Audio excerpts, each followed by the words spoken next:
On your mark, get set. Let's go.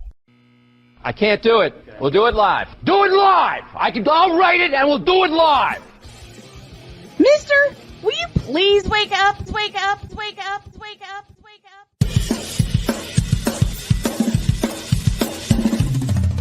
Good morning, Kevin Durant. You should have left California. This bronze sexual upset me in having to bring this teenage idiot from Wisconsin into a sports conversation. Are you really surprised the Cowboys are giving up on Ezekiel Elliott? Whoa. Hell no! Well, no one cares about baseball. Bitch, are you for real?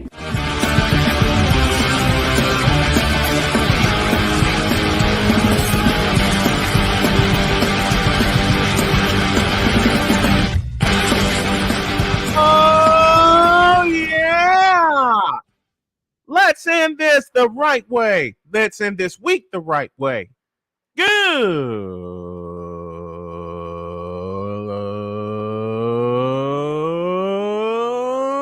morning. Welcome to the fabulous, fantastic, freaky football Friday edition of Snowman in the Morning. Glad to have y'all with us. We are presented by BetUS.com. Hey, sports bettors, listen up. Your favorite sports book, BetUS.com, is back and in our 30th year of action with live in-game betting, incredible odds, and daily odds boosters, props and parlays, fast payouts, and exceptional one-to-one customer service. We got it all. And when you sign up and use the code Snowman, you will get a 125% deposit match. Log on to BETUS.com or call 800-792-3887. That's 800-79-BET-US. BetUS.com, where the game begins.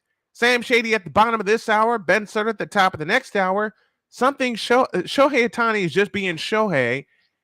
And you know how we are going to close the episode today.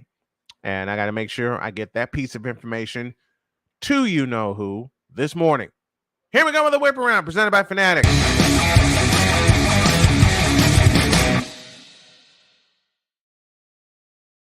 News coming out of Los Angeles. Bronny James has been discharged from the hospital and he is at home resting. The young star at USC, after suffering cardiac arrest, working out in the Galen Center, was rushed to the hospital in ICU. Then he was taken out of ICU.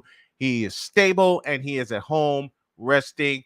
The prayers have worked. Let's keep the prayers coming for Bronny and the James family so that the young man can continue to recover, and the family is really there enclosing him in their love and support. And we're doing the same thing and keeping our prayers up for you, LeBron, Bronny, and family.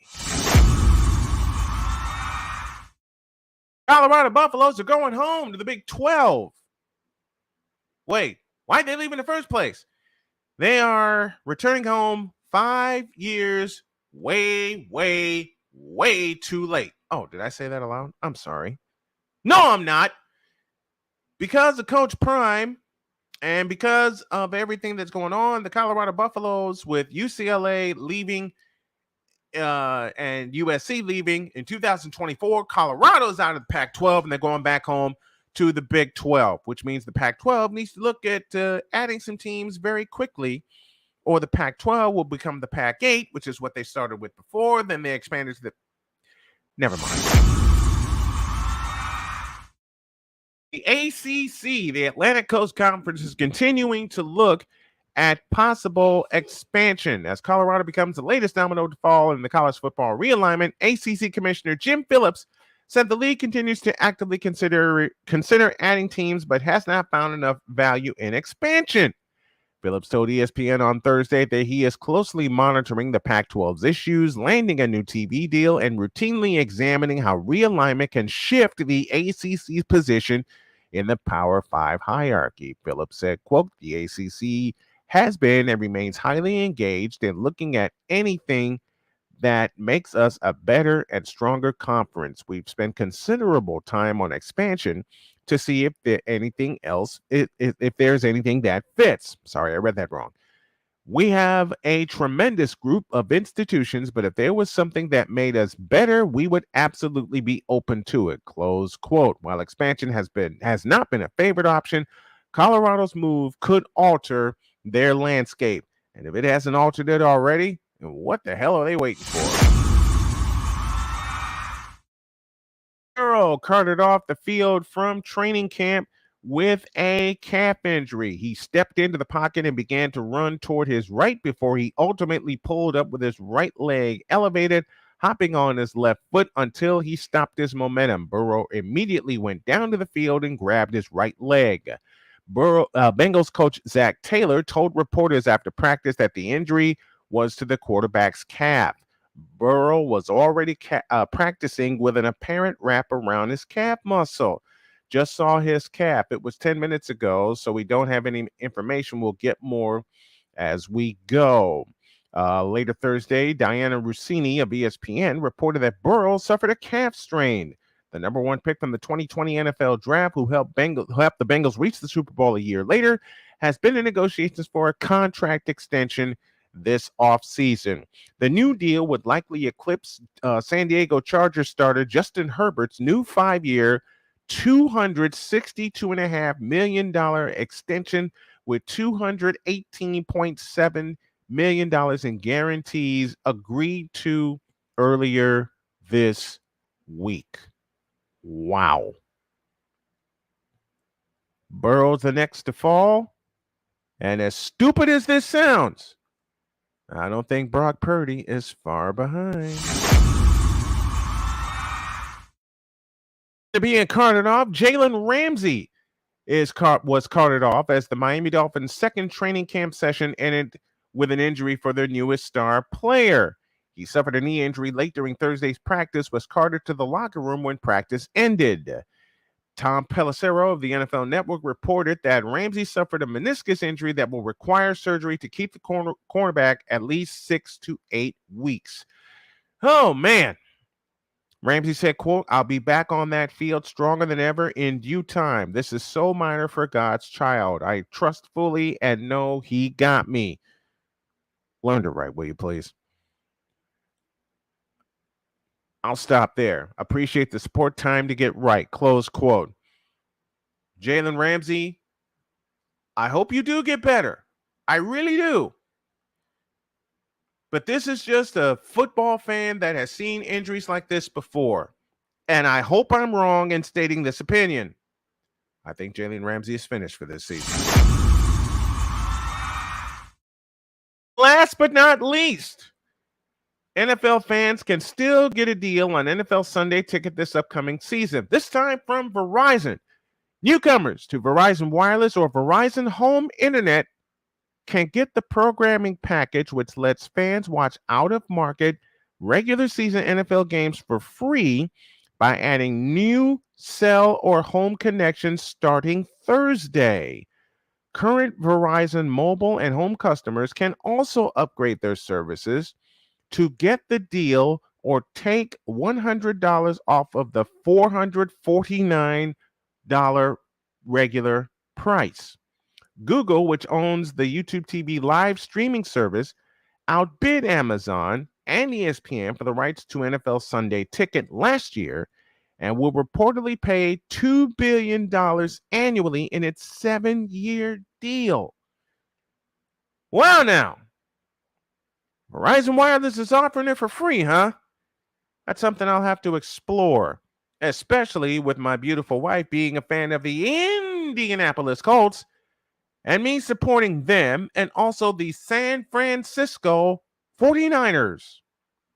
I think I'm going to be busy this year. That closes the Whip Around presented by Fanatics.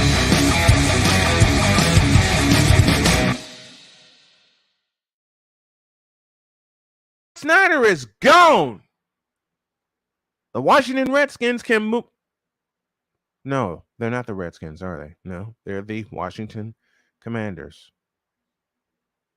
Whatever the hell, they can move forward. How is the question? We'll answer that more when y'all get back. This is Snowman in the Morning.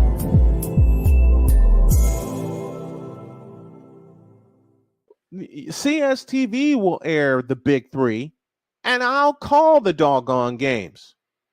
Ice Cube, bring your show out west, and we'll handle it. I'm making a public plea right now.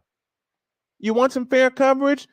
CSTV will air your games, all of them, and I'll call as many as I can. We'll do a simulcast, television and radio.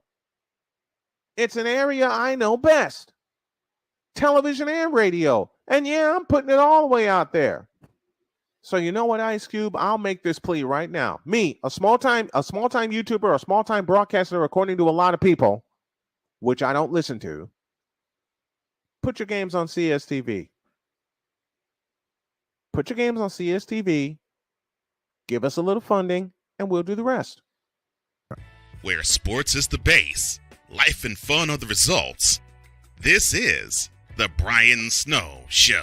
Your afternoons just got better with the Brian Snow Show. Weekdays, 4 p.m. Eastern. Come on aboard and enjoy the ride, folks.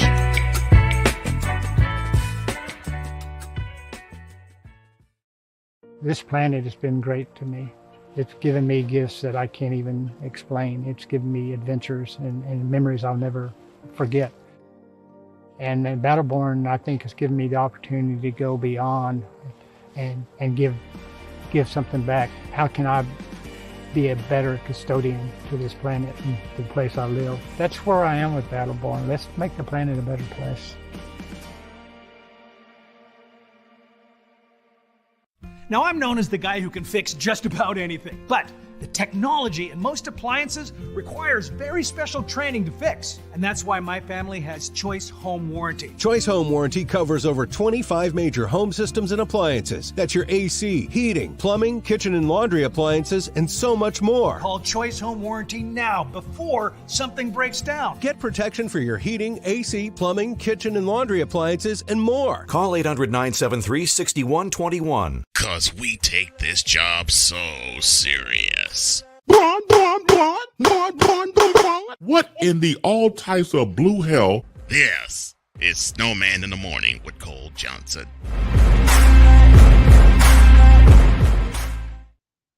The incomparable Chris Space, who will join us at the bottom of hour 2. To the Fanatics Feedback Zone, and Sick Diggy's the first one here, saying good morning, good afternoon, good evening, and good night. And also thank God, prayers for the James family. Yes, indeed. My good buddy Dan Lovely joining us here, checking in. I had a great conversation with him. I'll replay it on Snowman Multimedia this weekend. These NFL, NHL, NBA, MLB, MLS, and such contracts are getting ridiculous. You know what the problem is, Sig Diggy? I think they're just getting started. Rising Rhino is here. What's up, Rising Rhino? Where are you located, sir? I want to shout you out properly, as you do to me all the time. I see you in your Colts gear, which is warming my heart. I'm assuming you're in Indiana. I just don't want to assume, but let me know where you are watching and listening from. And he says, go Colts. Absolutely. The Whip Around is brought to you by Daddy Joe's Rawhide Belts. The belts for chapping that hide raw. Daddy Joe's Rawhide Belts. Salute to Gary, Indiana. Yes, indeed. A place I used to call home. And Slam Hard Barbecue. Tastes so good, you better tip and kiss your waitress. I do. All the time. All the time. Do I have Ice Cube's Twitter handle? No, I do not. Yet. Rising Rhino is in Colorado. Okay. Grew up in New York. So a New Yorker out west. Just like an Illinoisan and then Native Hoosier is going to be out west. Very, very soon. All right. So we know his favorite football team is the Colts. What are some of your other favorite teams, Rising Rhino? Tell me some of your other favorite teams. Speaking of teams, let's go here as I look to my left on my news monitor. The Washington. What the hell? The Washington Redskins nothing pulled away. Instead, Redskins players descended the hill from their locker room to the practice fields on Wednesday to a redesigned training camp setup. There were stands for fans, aluminum gleaming in the beating sun. I don't know if anybody got it on camera. Punter Tressway said after the first full practice of the preseason, but we're all just turning and going. What the heck? Washington installed bleachers along the primary practice field, along with other auxiliary tents and the team store. On Thursday, the grandstands will be filled with fans in numbers never seen during Dan Snyder's ownership of the team. I can't talk this morning. Whew. An era marked by scandal and the erosion of support from the fan base over 2 decades. But with Josh Harris and a new ownership group running the show, the entire training camp experience will be different for fans and players.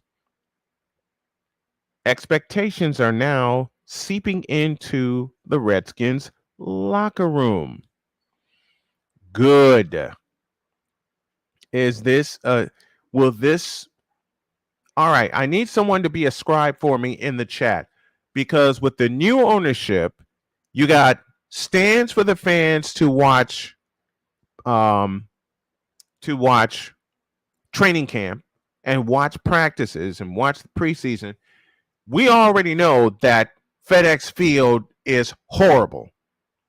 All right, one more sub for 700 for Rising Rhino. Let's get it. And I want to thank the fans for helping Snowman Multimedia pass 700 subs. We did it last night in a rush.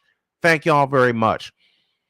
Okay, I want to have someone write this and put it in the chat, and let's pose a question to the fans. With all this and the Redskins team going forward, I call them the Redskins because that's the name I grew up watching. With the Commanders going forward, and Magic Johnson basically saying that a name change is on the horizon,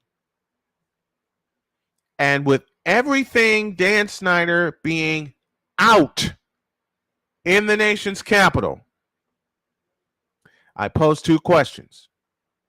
1, do they change their name back to the original? And 2, how soon do they get a new stadium with FedEx Field falling apart? Which leads me to question 3.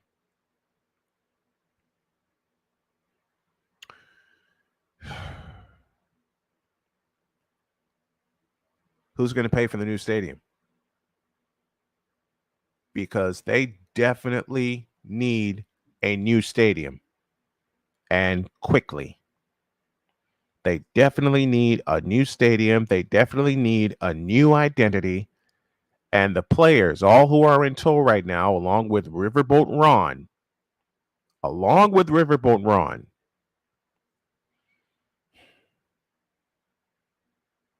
where would the money come from? And Dan immediately gave me an answer. He said taxpayers.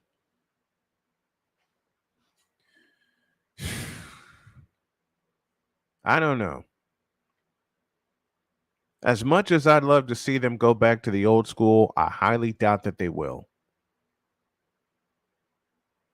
I highly doubt that they will. And Victor talked about it. There's a lot of corporate bullying going on.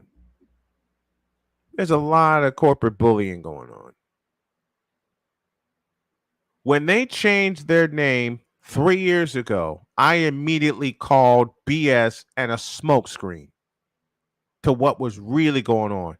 Now that Dan Snyder is out, do they finally respond to the corporate bullying and saying we're bringing back our tradition? That's the first part of this three-part exam. That's the first part of this 3-part exam. Before I go any further, the brew this morning, presented by Invader Coffee, is Mexican chocolate, courtesy of Ryan McCoffey. Oh, that's the first part. Do they go back to tradition? I can't talk this morning. Do they go back to tradition, part 1? Or do they stay with the name that they have? But Magic Johnson already alerted us that a name change is on the horizon the next year. They couldn't do it this year because they already got the merchandise out. They already got the name out. The schedule's been released and everything. So I understand that part of it. But after this year, part 1 of this 3-part exam, do they go back to tradition? Do they bring back the name Redskins? Do they bring back the logo? Do they bring back the colors? Well, the colors really haven't changed, but do they bring back the helmets? That's part 1. Part 2, where is the new stadium going to be built? Because FedEx Field is falling apart. FedEx Field is falling apart. I mean, we've seen the videos of we've seen the videos of the floods and the water and everything that goes on at FedEx that shows that FedEx Field is falling apart. You know, and Ryan, I said this 3 years ago. The name change, and good morning to you, Ryan McCoffey, one of the leaders of the Snow Crew. The name change was from corporate bullying in a knee-jerk reaction to a highly toxic political situation. Yes, indeed. Because in that one swift move, which was not necessary, you just wiped out 87 years of tradition because of a corporate bully. And I will say this out loud, and I've said it out loud. Had by some force of miracle that I was the owner of the Washington Redskins and I was threatened with a company pulling its sponsorship if I don't change the name, I just said adios. I'll just go get more. I got people in place that'll bring us that'll bring us even more money than you were bringing us. Nah.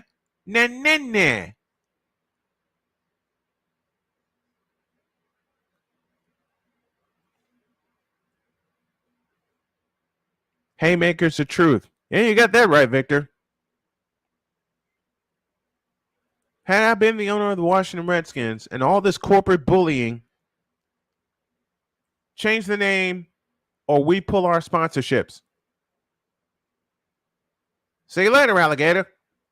I'll just get more.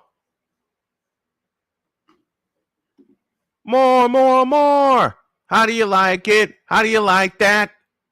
I'll just get more. I'll change the name of FedEx Field to our new corporate sponsor. Matter of fact, I won't even change. I won't even put a corporate name. I wouldn't even put a corporate name behind it. I'll just call it RFK South. Nah. And then I put some measure. I'd really piss off Washington, D.C. I put some measure in place to pay back the taxpayers who paid for the stadium in the first blank place. Now, how do you like them apples?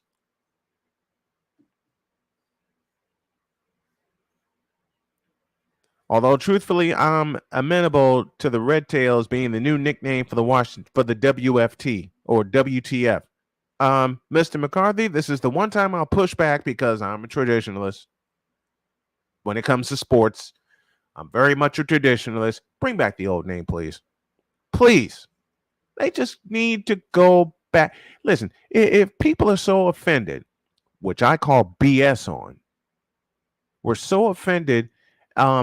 Victor, I need you to put the name of the fellow who designed the Redskins logo, the original Redskins logo, in the chat for me, please, because his name escapes me. If people are so offended, just go with the spear or with the R, like Illinois changed from Chief Illini Weck to the Big I, yet they're still called the Fighting Illini. Do that. Please. I mean, the Florida State Seminoles haven't changed their logo in years. No one's come after them. No one tried to corporate bully them. Anybody see anything wrong with this corporate bullying stuff? Walter Wetzel, a member of the Blackfoot tribe. Thank you, Victor. I know I'm going to get pushed back for this, and there's a lot that I don't know. There's a lot that I don't know, okay? Let me just say this. I am just a fan who is talking sports, getting paid for it, and I'm just relating all this on the experience that my two eyes have seen over some 40 years of watching games. All right, I'm just revise. Let me revise that and let me say I'm just relaying this on the experience on what I've seen. That's all. That's it, and that's all. I just know the Washington Redskins need to come back. Period. I just know that it needs to happen, and it needs to happen now. Will it happen now? No. I fully get that.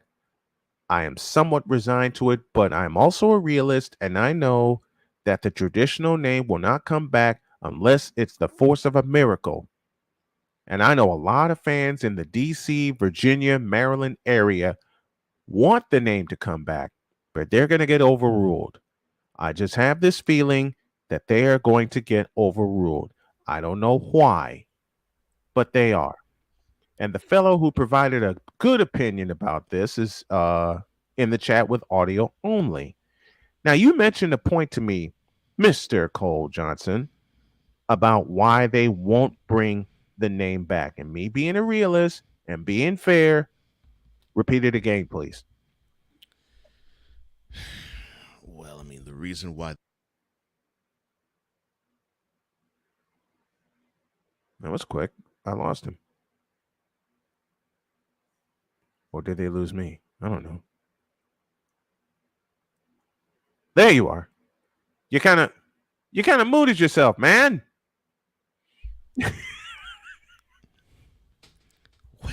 Well, ladies and gentlemen, that was one audio technica issues again.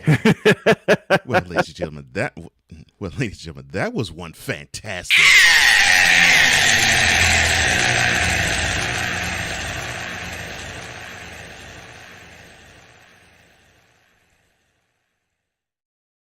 I love you for that. So as you can see, I can actually do the haymakers on myself. There you go. We've all, Cole, you being a master producer, as we both done it. We both done it.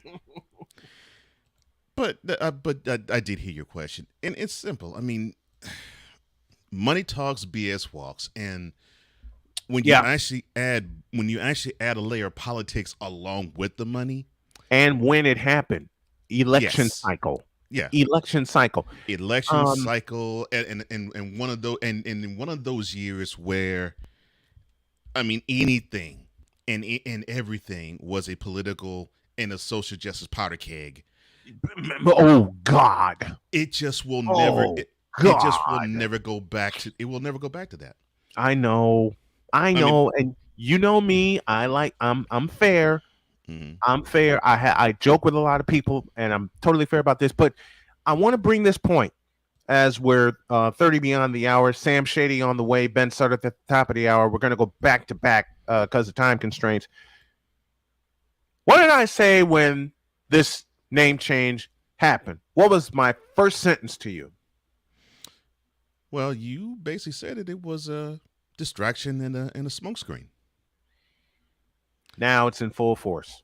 And I can't really disagree with you on that point because you had the previous owner basically even on the Washington Post actually said, look, you can quote me on I will not ever change the name. Yes. And you can put it in you can put it in capital letters and bold it. And my once again, and my first sentence to you was that it was a smokescreen. And here's the thing: when it comes to especially the NFL owners, when it comes to them, morality doesn't move the needle. No, the lack of funds do. And when they see something that's going to affect their pockets, they're going to make the change, no matter what it is. It could be a big time corporate sponsor will pull its support unless they put a female on the field. I mean, it could be anything along those lines. Where have we seen that before? If a big time corporate sponsor is going to say, and I'm talking about like Coca-Cola, FedEx, Target, Target, any big corporate name that will lend its product onto whatever field or team that you're talking about. If they get a stance, hardline as it is, and they'll pull it and they'll say we will monetarily pull our support from you, you will see all of those owners move faster than Tom Brady looking at a lion full of giants. Let me say this: you said something that's very dear to me about corporate funding being pulled unless a female gets on the field, which is going to happen within the next 3 to 4 years. Watch Eventually that's going to happen. Yeah. Watch this. I'm a big fan of women's college basketball. I've adored the sport since the initial Final Four in 1982. I've always said they need to put it back on network television and minus the magic 4 letters. And you know how I feel about that. Yeah, I know many do. When will the NCAA women's basketball division grow some balls and put their games back on CBS? Now. And the reason why I say now is because look at what happened in April. I think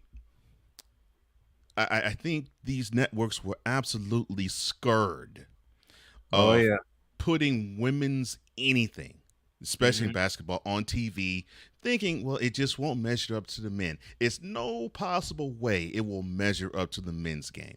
Let's get one more opinion on this before we go to Sam Shady. Yes, let's do that.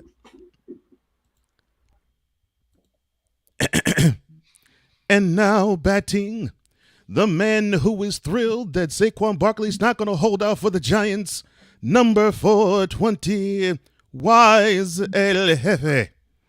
Number 420. I was bracing for something worse, but I could take that one. I could take that one. I was trying to be nice because you were saying that I was being petty and mean to you. I'm like, man, I got to do something nice. Wait. When is Cole not being petty and mean when it comes to Wize? I mean, these two have the most incredible manpowerment show out there in mentality. But Wize, we got a couple minutes before we go to break. Cole said now is the time for the NCAA to grow a set and put women's basketball back on real network television, minus the four letter network. Give me your thoughts on that.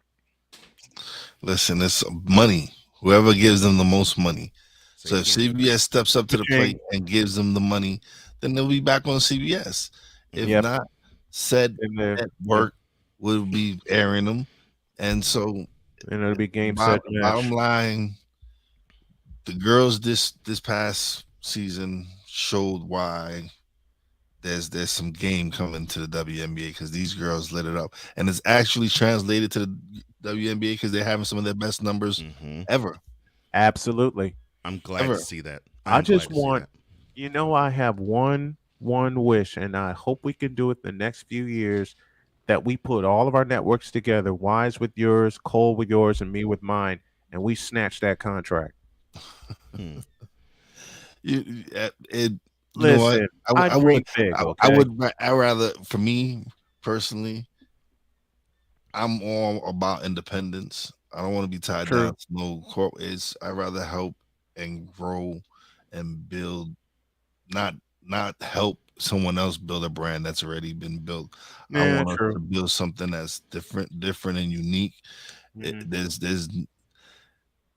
There's so much for us to do, and to just help other people that already established. Now, my focus is building all of us, building Shady, building you, building Cole, and building up the right people, and having the right people in place where they can produce content where people are getting some value, getting some real honest value, not this trash that they be airing and wanting to control the narrative. And to Cole's point, who made this point to me 3 years ago, and not the trash that we see on YouTube right now, because Cole stepped away, and I must tell the story before we go to break. I was itching to see Cole Sports on the daily. Didn't see it for a year, and then Cole informed me of why. He was in the lab. He was a student. He was a student. Well, we're all students of the game. The real professionals remain students of the game. You have to. You have to evolve. You have to evolve. That's the problem with some people is they refuse to evolve. There's no problem with me. I enjoy learning new stuff. I enjoy. Same here. I've learned so much. I've learned so much from you. I've learned so much from you, Wize, and from Cole, and from everybody in the feedback zone. Especially yesterday when I learned I had entirely too much on my plate and I bit off more than I can chew. So I spat some of it out, and I'm doing some restructuring today. And we're going to take a break. We got Sam Shady on the way, Ben Sutter behind him, and of course Chris Bass to close the show. Now I have to take a very important phone call. I'll explain when you all get back. Trust me, you'll like the results.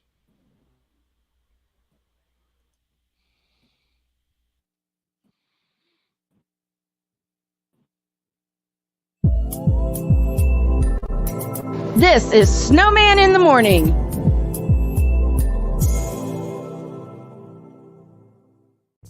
What do you get when you watch or listen to the Life Happens podcast? Well, I'll let them tell you.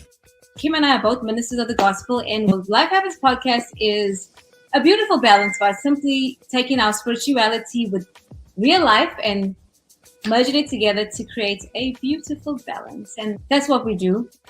BS3 Network proudly presents Life Happens podcast, where Christianity and life intersect.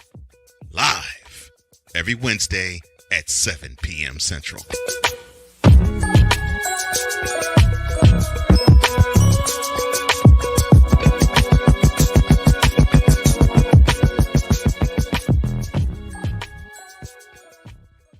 Here's an important message from the Diabetes Solution Center. Do you like pricking your fingers to test your blood sugar levels? No one does, but it's important to maintain your health. And now, by wearing a small remote device called a continuous glucose monitor, or CGM, you don't need to prick your fingers anymore. It's easy to use and helps you make more accurate diabetes treatment decisions. If you are testing your blood sugar 3 or more times daily, injecting insulin, or using an insulin pump, call the Diabetes Solution Center right now. And if you have Medicare or most major insurance coverage, you may be able to get a new CGM at little to no out-of-pocket cost. Shipping is free, and we'll even bill your insurance company for you. If you are testing your blood sugar 3 or more times daily, injecting insulin, or using an insulin pump, call the Diabetes Solution Center right now to learn how to end the painful finger sticks and get your own continuous glucose monitor, or CGM, at little to no out-of-pocket cost.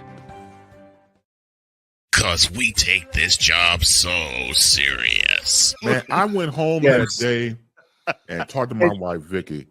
And Vicky was like, "What's wrong with you? You pissed off?" "Yeah, I got this partner I'm working with back in the radio station. The Negro be lying." What in the all types of blue hell? Yes, it's Snowman in the Morning with Cole Johnson.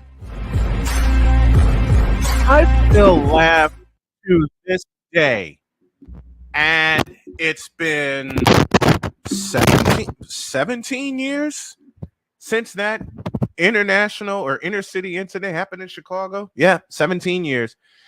Oh, baby. Rolling right along here on this fabulous, fantastic, freaky football Friday edition of Snowman in the Morning. It's presented by SeatGeek. Hey, looking for the best way to experience live events? SeatGeek has you covered. With just a few taps on your phone, you can find the best seats for concerts, sports, theater, and more. Don't miss out on unforgettable moments. Download the SeatGeek app today and get ready for an experience like no other. Each ticket is better for authenticity on a 1 to 10 scale. And right now, beg your pardon, if you use the code Snowman Multimedia, that's Snowman Multimedia, you will get $20 off of your first purchase. That's only through the power of SeatGeek. SeatGeek, where fans can fan. And speaking of fans, let me find the right button here. I found the right button. Speaking of fans, there's this guy.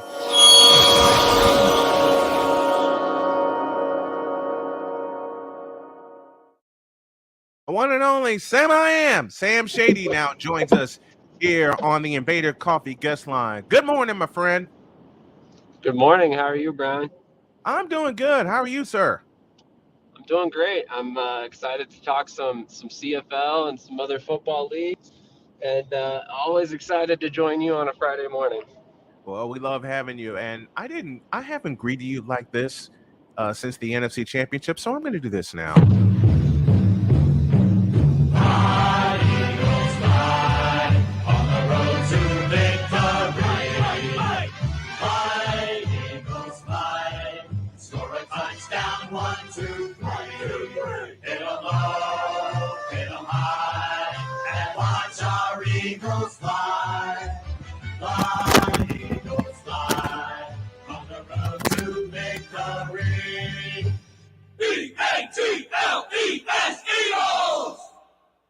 I figured I owe you that since the NFC Championship, and I haven't played that for you in a while. Speaking of the NFC Championship, Sam and I already decided it's going to be wash, rinse, repeat of the 49ers and the Eagles, which leads to our first point of conversation. Brock Purdy is back for San Francisco, and you would assume he would be QB1, and he will be starting week 1 when the Niners travel to Pittsburgh. Your thoughts? I'm actually on the other side of that. I think Trey Lance might actually have a chance to steal that starting job this offseason. Really? What gives you that? I just think that the organization invested way too much into him to just continue to let him sit on the bench without giving him a shot. I think let me back up a little bit, but if you're going to navigate this situation in a manner in which you can protect both quarterbacks, I think you go with Trey Lance right away, and you use the excuse that, hey, Purdy's coming off of an injury, he's a rookie, we wanted to make sure he was 100%, and then you only insert him if Lance falters, which I honestly think that he's prepared. I think after the couple seasons he's been there, I think that it's honestly his time to shine. We'll see. I'd go with my gut feeling and stick to Purdy, but that's why they have training camp.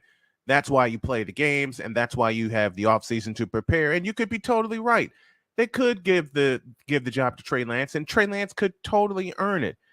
I am just basing it off of what I saw at Soldier Field and partially against Seattle last year, and then the parts of time he had in 21, stepping in for Jimmy Garoppolo. But we will see how it goes. But you and I agree on one thing: the two most elite defenses belong in South Philly and Santa Clara. Yeah, 100%. I mean, I was impressed by what 49ers defense was able to do last year, and then they went out and added some pieces that I think is really just going to take them to the next level. They honestly could be the best defense in the NFL this season, and obviously I'm an Eagles fan, so it pains me just a bit to say that they were able to go ahead and get Javon Hargrave, which, I mean, adding Javon Hargrave to that defensive line, the talent they already had is unbelievable. It's going to be nearly unstoppable with Hargrave on one side, Bosa on the other, and then you got Fred Warner to contend with. It's insane. That defense is very talented. It's very talented. It's going to be fun to watch. To the USFL, and you said something at the top of the season about one Alex Magoo that an NFL team should give him a shot. He's got his shot in Green Bay. 100%, and I'm excited to see it. I'm actually slightly surprised we saw his tight end, Jay Sternberger, signed by Buffalo. I believe Sternberger's a former draft pick for Green Bay, so it would have been kind of interesting to see him go back there with Magoo. But alas, I heard a kind of, as you guys would say, I was perusing social media last night, and I found a kind of cool story. So Alex Magoo. So now we got Sam perusing social media. Oh dear. What'd you find? So Alex Magoo was running off the field, end of a training camp practice. He's getting ready to leave the field for the day, and a fan all the way across the side of the field, the other side of the field, yells his name, and he ran all the way back out the tunnel, across the field, went back over, had a conversation with the fan, signed a couple autographs, signed some more autographs for fans that gathered as they were talking. I just thought that was a cool story and something that you might not necessarily get from a guy who hasn't been in that USFL setting, where he realizes this NFL stuff can't be taken for granted. Enjoy it while you're there, type thing. What are some other big names that got signed that you were excited to see from the USL to the NFL? So you got, man, I'm going to butcher his first name. I think it's Kavan Tizino from the Pittsburgh Maulers. He was signed by, I believe, the 49ers, actually. I'll have to double check on that. Yes, he was signed by the 49ers. He's a very exciting player. One of the best defensive players to come out of the USFL. There's a reason why he's on an NFL roster right now. So he's a easily recognizable name too. So keep an eye on that name. I think at a very worst, he's going to end up making 49ers roster as a depth linebacker and playing special teams, because he can play basically every facet of special teams as a blocker on kick return, running down on kickoffs and punts. So I really think that he's going to end up being on the 53-man roster to start the season. We saw a couple wide receivers. Deion Kane went to Philadelphia. I'm very excited about that. That was kind of a no-brainer. He's been there before as well. Mm-hmm. Like I said, Jay Sternberger went to Buffalo. I thought that was very exciting. I really think that he could possibly crack that roster there as well. I think Josh Allen will probably like having that little bit more athletic target there at tight end. And really, I mean, there's kind of guys scattered throughout the league. I believe Levi Bell signed with St. Louis. So I might be mixing up some XFL and USFL players here, so I apologize. But there's been so many signings from both leagues that it's been extremely encouraging. I thought that the XFL getting their kind of burst of signings the beginning of the offseason would slow down what the USFL had going on. In my mind, it really hasn't, which is exciting for the future of both these leagues. So what are some names from the XFL that got signed to NFL rosters that you're excited about? Well, I'm actually very interested to see what's going on in Denver, because Ben DiNucci was signed by the Denver Broncos from the Seattle Sea Dragons. And recently, Denver had 4 quarterbacks on the roster when they signed Ben DiNucci, but they just cut one of their quarterbacks. And he might be a guy to watch to actually go back to the XFL. I say back, but he was a target of them last season before the year, Jarrett Guantanamo. And like I said, DiNucci, it kind of looks like DiNucci might make the roster as the QB3 right now. So that's kind of exciting to see. There's a couple other players scattered throughout the league. I mean, I honestly don't have a list right here in front of me, but it's encouraging to see that we've got, I believe, around 40 players signed total from both leagues, with well over 100 workouts for both leagues combined. And it seems like the NFL is really paying attention. Seattle in particular has had a ton of XFL, USFL guys in for workouts. I mean, all the way down to like Jack Cohn.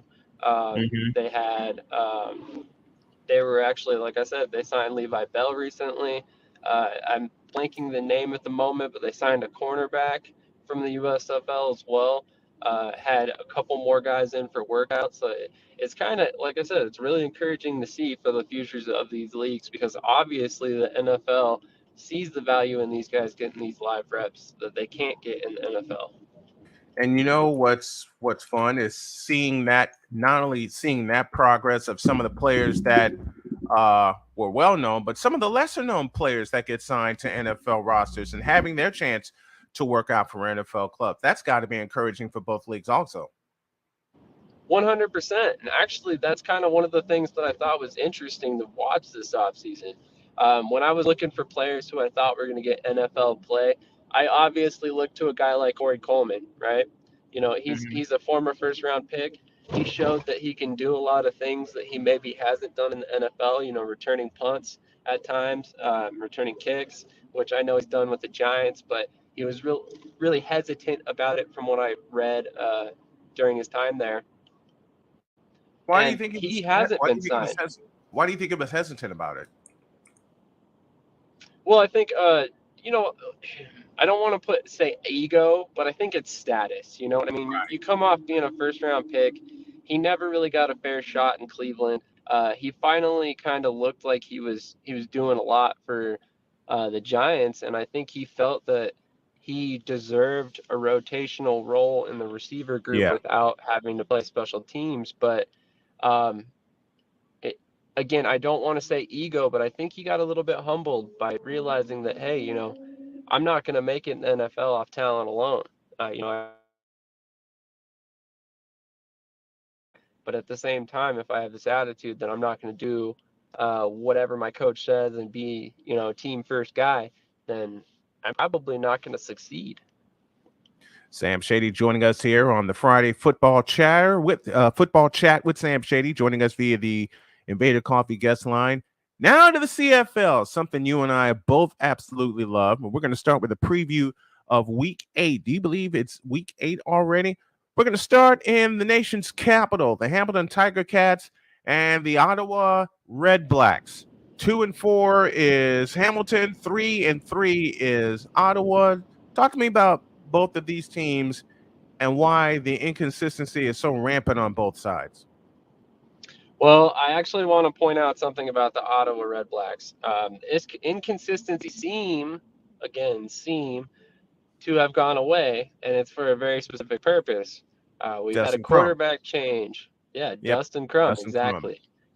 So before Dustin Crum was inserted in the lineup just 2.5 games ago, we had scored 55 points with Jeremiah Masoli, Tyree Adams, and Nick Arbuckle in at quarterback. Dustin Crum enters the game midway through the Hamilton matchup again 2.5 weeks ago. We've scored 84 points since he's come in the game. The offense has been dramatically better with Crum in there, and I think it's primarily because of his mobility. He's opened up the offense and allowed the offense to do a lot of things that they weren't able to do with Masoli, who was trying to come back from a lower leg injury, and then obviously Tyree Adams, who's a little bit smaller, and I think they were a little bit worried about injury with him.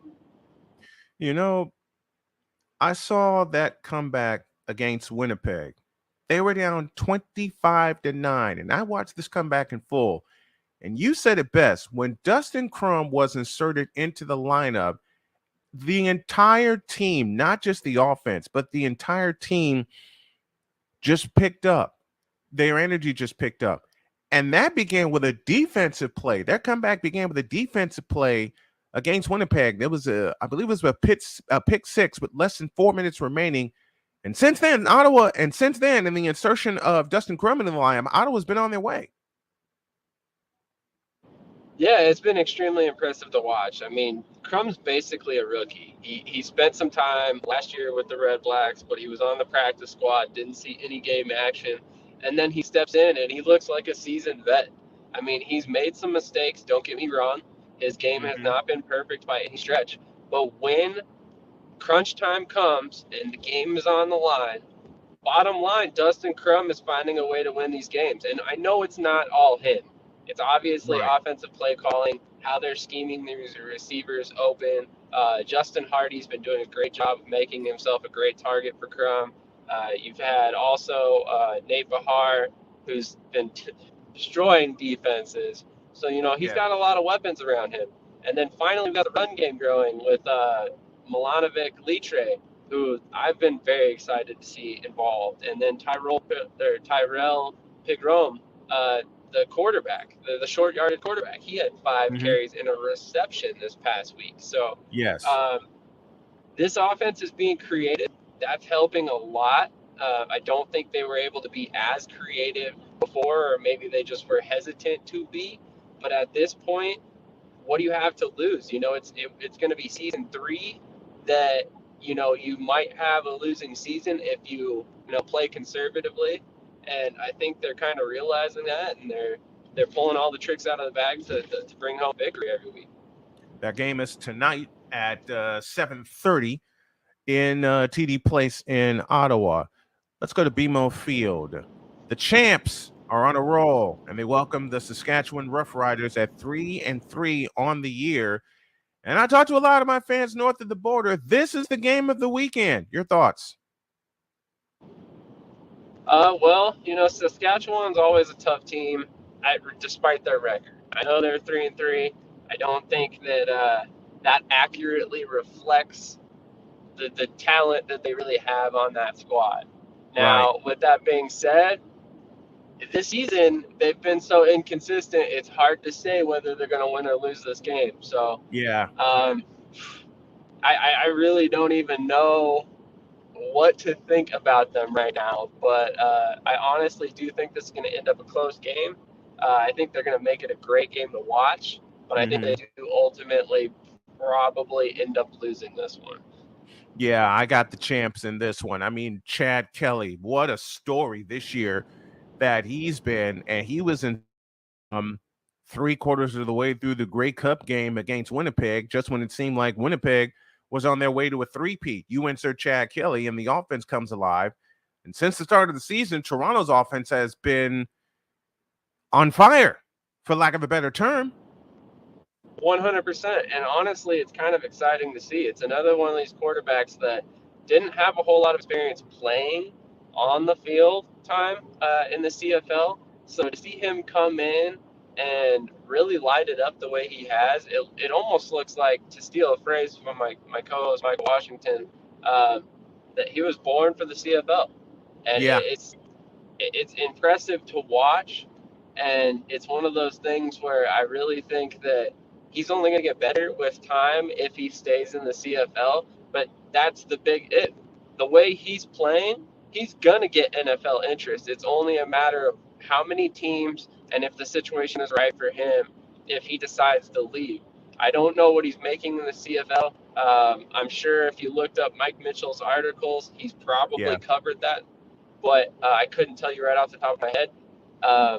But I know that right now, Chad Kelly says he's enjoying his time because he's actually getting to play. And that's something that he didn't really get to do in the NFL when he was there.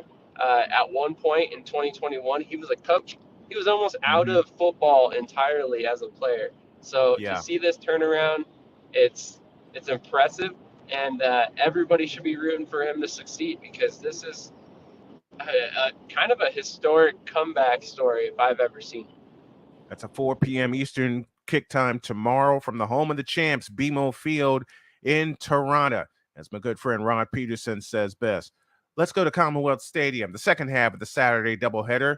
The BC Lions at 5-1 with uncertainty at the quarterback position, taking on the Edmonton Elks at 0-7.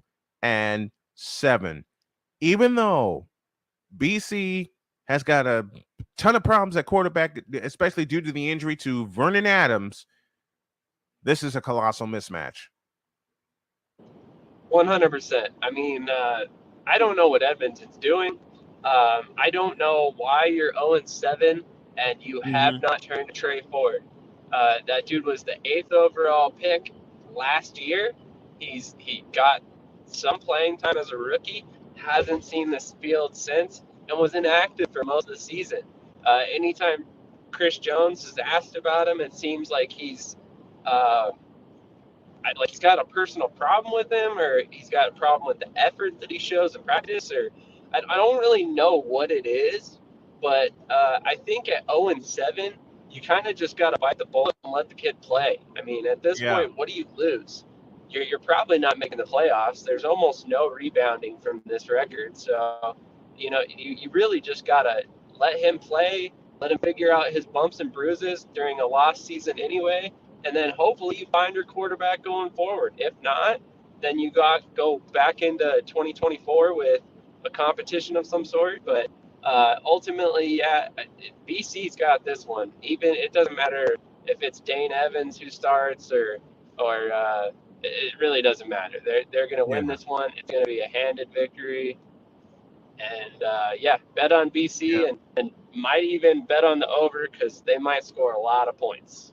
Yeah, I take BC and take the over myself on this one, especially after the tough win they gutted out last week at BC Place. And we finish in Montreal at Molson Stadium, I beg your pardon. 2-4 Calgary, 2-3 Montreal. This is a 7 o'clock kickoff on Sunday. Take a pick in your crystal ball and tell me about this one. Oh man, talk about a tough matchup to predict. I mean, this game couldn't be more even if it tried. I mean, honestly, it's a situation where you see Calgary. They're, like you said about Ottawa, they're very inconsistent. Same thing with Montreal. They're up and down. It's like a roller coaster ride every week on whether or not they're going to win a game. And ultimately, it's just interesting to see both of these teams fall at a 2-win record. I know one of them already had a bye week, but this is going to be an interesting game. I ultimately think Montreal is going to find a way to win, but I'm not really that confident in that prognosis. So I'm not definitely not going to be sitting here telling anybody to bet on my analysis, but I just. I'll go with Montreal as well. They're at home. I expect them to win, and I expect Calgary to continue to struggle. This is a struggle season for the Calgary Stampeders. And I hate saying that about a team that has been so consistent, but a new quarterback, Brett Meyer, Bo Levi Mitchell is gone, and this has been more. You don't see the consistency. This is a buzzword we keep coming back to, but the inconsistency of Calgary is going to continue throughout the season. Yeah, I don't know what you do at that quarterback position, but Jake Meyer is kind of turning out to be exactly what everybody expected him to be. He's for lack of a better term, he's hot and then he's cold, kind of like that Katy Perry song. But he's really fun to watch at times. At times he looks dominant. It looks like it's clicked. It looks like he's going to be the best quarterback ever. And then other times it just looks like, man, what are you doing out there? And then, it's you get bonehead mistakes and poor reads and stuff like that. But honestly, I think ultimately at some point Jake Meyer is going to put it together and he's going to be a decent quarterback. I see all the flashes of talent. I know that he's got the requisite athletic ability to make it work. It's just a matter of that mental side kind of clicking for him finally. And I know that's one of the things that we as Americans don't really think about, but there is a lot of adaptation to the CFL game. And Meyer's still pretty young as far as like his time in the CFL. So I think if they give him the benefit of the doubt and they rock with him the rest of the season, they'll probably start reaping the rewards toward the end of the year, and they'll start really seeing consistency out of him.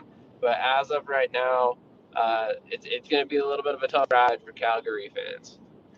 All right, Sam Shady joining us as we do the CFL quick wrap and take you inside the XFL, USFL signings, and we'll take you all through the football season. Thank you, Sam. Appreciate you. Absolutely. Thank you for having me. Everybody have a great weekend, and look forward to talking to you next week. All right, look forward to it. Thank you, brother. I love you. Sam Shady.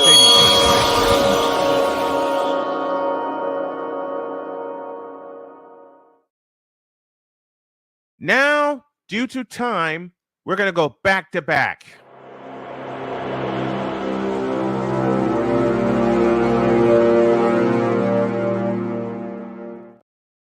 The sharp-dressed man who is the owner, the manipulator, and the operator of the BS3 network joins me right now with the Metroplex Report presented by SeatGeek. This is Ben Sutter, the third, and he joins me right now. Good morning, brother.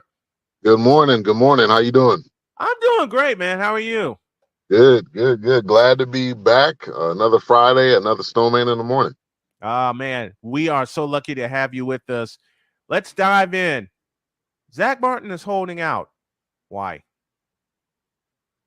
He wants to be the highest paid at his position, or at least in the top 3. And it kind of came out of nowhere, interesting enough, because most Cowboys fans and all of Dallas radio really had nothing to say about it until he released that report. So I just think he's warranted for that. He should get paid.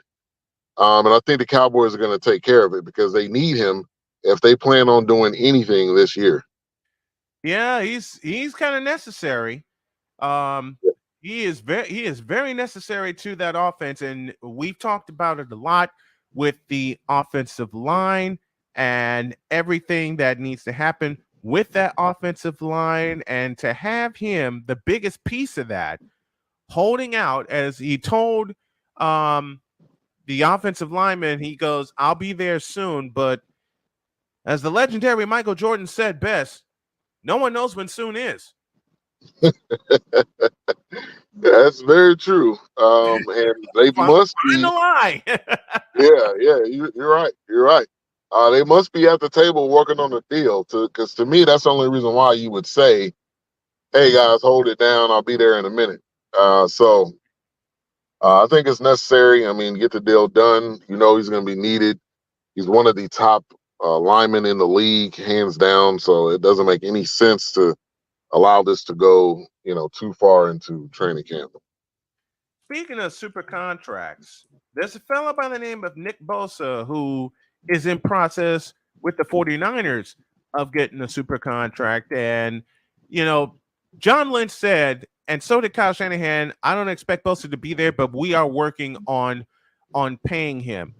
I believe this is why they made some of the moves that they made. And one of the key moves, and we talked about it last week, is locking up Christian McCaffrey for the foreseeable future. Now that McCaffrey is out of the way, you can get Nick Bosa the money that he deserves, especially for being Defensive Player of the Year.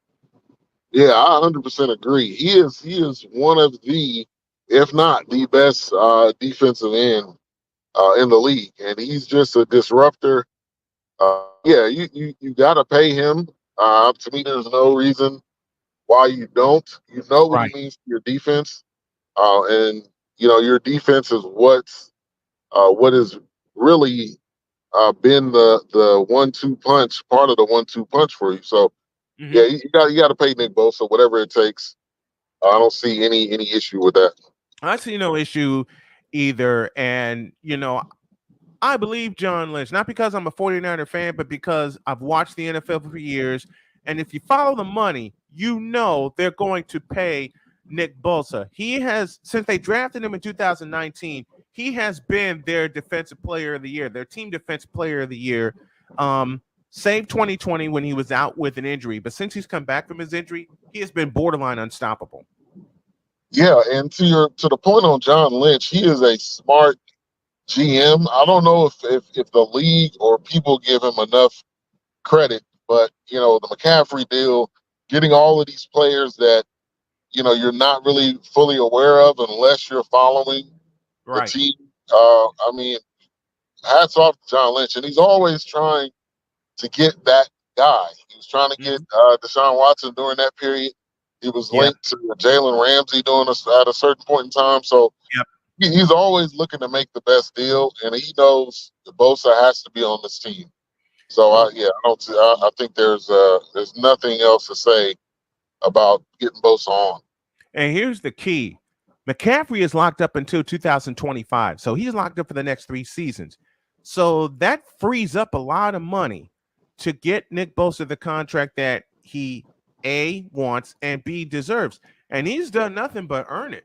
He has done nothing but earn his money in San Francisco. I mean, 18.5 sacks last year, 21 tackles for loss, forced a couple of fumbles. Very much worthy of the Defensive Player of the Year.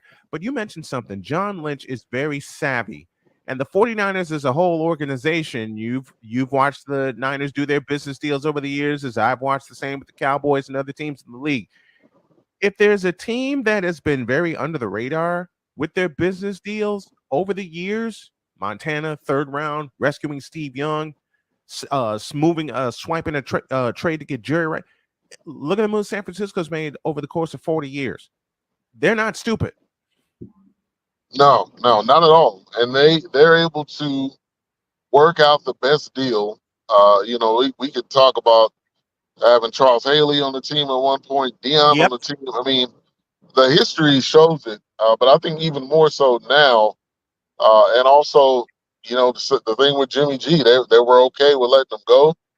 They knew they had, and with the development they did with Purdy, or putting him in the best position to win, that goes to Shanahan. So from top to bottom, this team's really just one or two plays away, it seems like, every year from winning another Super Bowl. Doesn't it seem that way? Because if Hassan Reddick, bless his heart, I love Hassan Reddick, and folks have written to me and said that was a dirty play that Reddick did. No, it was not. It was totally clean. It was a clean play. It just happened to chop Purdy in the arm, and he had a horrible injury. But Brock Purdy is back, and the NFL should be scared right now. Yeah, I mean, what he did last year, I don't see any reason why Shanahan won't put him in the best position to do the same thing again. And it's not like, I think the biggest thing is he does not have to throw 40 times a game. And that's not the 49ers game plan either. Thank you. So, that's the premise of the West Coast. That's the premise of the West Coast offense and the godfather therein, the late great Bill Walsh. He doesn't have to throw 40 times. He doesn't have to throw 40 times a game. The premise of the West Coast offense, in which every team in the NFL is trying to run a version thereof right now, is to run the football. Cowboys, that's what they're installing right now at this very moment, is the West Coast offense. And so they'd definitely be scared of the 49ers. I think, honestly, whoever they put at quarterback, if it ends up being Lance or if it ends up being Purdy or Darnold or whoever, I think it's going to flow just like it did all year last year. It is, man. And to be perfectly honest, save Philadelphia and save Kansas City, San Francisco has the scariest offense in the league. I agree with you with that. Debo being the running back / receiver, and then like we've been talking about, McCaffrey and Ayuk. I mean, yeah, they're gonna put up numbers. It's not gonna be any different than, and as long as you got a healthy Kittle, that's the second best tight end in the league. And you know what else makes this fun? The emergence of one Jawan Jennings. He's been huge for them the last 2 years. Yeah, I agree with that as well. That goes back to that smart drafting, smart free agency. I mean, it goes hand in hand. Some teams think you can just do it with one, but you got to do it with both. You do. You absolutely do. Speaking of signings, Trayvon Diggs gets extended $97 million to pay one of the best defensive backs in the game. Now that he's settled, what's his mindset coming into this season for the Cowboys? I mean, he's got to just be better than last year. And I think his covering is something that he did work on this past year, because that first year when he almost broke the interception record, a lot of people said, well, he gave up a ton of yards. So last year he worked on that. There was some improvement. And also, I think what I'm hearing right now is him and Stephon Gilmore are really working well together. Stephon Gilmore is excited. So I'm expecting Diggs to really learn a lot from Gilmore, and I think they're going to be probably one of the best cornerback tandems as long as Gilmore stays healthy. And also, I think the other biggest thing is being a leader in that secondary room. Getting this type of contract, I think it comes with more responsibility. So I think that's what I'm looking for. Him being vocal, him being even more of a leader in that secondary room. for the first couple of years that Trayvon Diggs has been in the league and with the Cowboys, and you mentioned some of the fallacies that some of the deficiencies, I beg your pardon, that Trayvon Diggs has had in the season. Has it been a case of feast or famine with Trayvon Diggs? Yeah, I would say 100%. He is one of those flashy type corners, which I love it. I think it's great. But sometimes you reach, sometimes you try to jump the route. And if it's a smart quarterback, if it's an experienced quarterback, i.e. Aaron Rodgers, who's torn us up every single time, they're going to they're going to take advantage of that. I.e. Brock Purdy's miracle completion to George Kittle. And Kittle had no business making that catch. None. No. Bouncing off his hands, and he still caught it. You watched it. I watched it. Trayvon Diggs was right there to make the play to either knock Kittle's head off and knock the football out of the way. But I didn't get a chance to ask you this the day after the game, even though we had talked about it briefly. Take me in your mind. Take me through that play. As a Cowboy fan watching that play, you see Purdy with a ton of room. A ton. Yeah. The Cowboys defensive line never picked up the fact that it's a bootleg. That's part one. Part two is Purdy unleashes a bullet.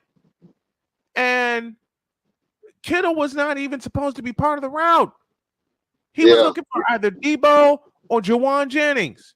Ayuk was on the other side on a go. And the brains of George Kittle, where he sees Purdy in trouble, scrambling. He took off. Here comes Trayvon Diggs. And then all of a sudden, Diggs missed him. How? How the hell did he miss him? First of all, he wasn't even looking. No, he was not. Second of all, that's not a tackle. When you lean your shoulder in, unless you are right in front of the guy, that's not a tackle. So, immediately I was thinking that was the incompletion because it bounced off of his hand.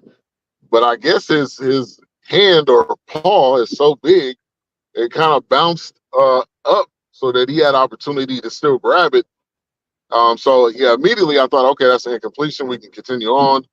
But then when he tapped it, then he tapped it again, and then he caught it. I'm like, all right, this game's over with. This when you got Kittle catching a pass like that over the middle and a horrible tackling technique, at that point, it's a wrap.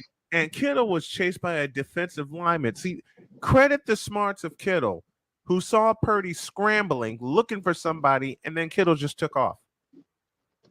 Yeah, I mean that's the definition of a smart receiver or tight end. You see your quarterback in trouble, you don't just stand there.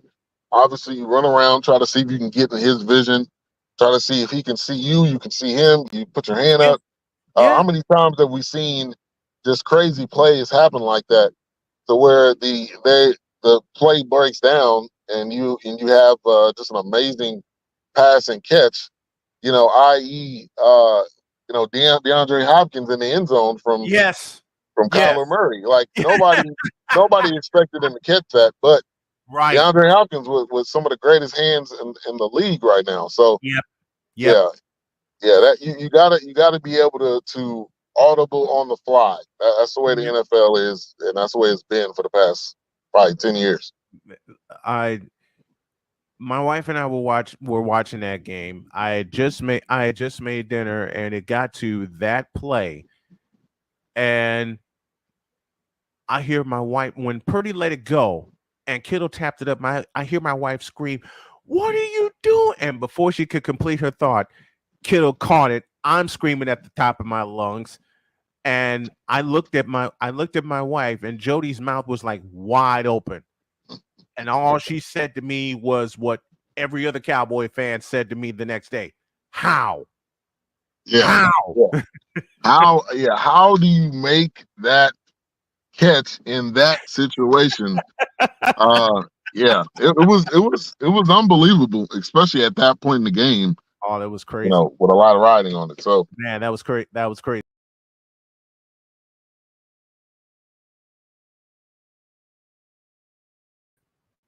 That was a crazy catch. Thank you to Ben Sutter and Sam Shady for taping that segment this morning. Back with Cole Johnson. How do you flip those pictures around, Cole?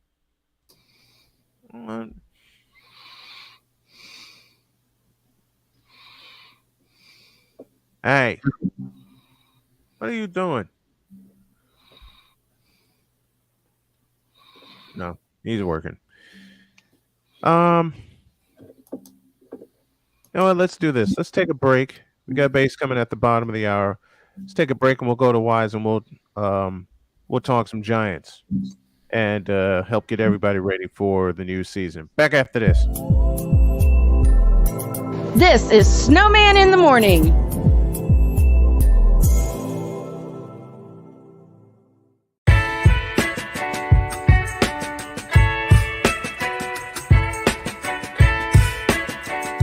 The thing is, until you can erase 3 Februaries, shut up. Bang! Quality over quantity. LeBron has beaten some of the best competition in NBA history. He's the GOAT emoji. I will not cuss. I will not cuss. I will not swear. I will not swear. Where sports is the base, life and fun are the results. This is the Brian Snow Show. Your afternoons just got better with the Brian Snow Show. Weekdays, 4 p.m. Eastern. Come on aboard and enjoy the ride, folks.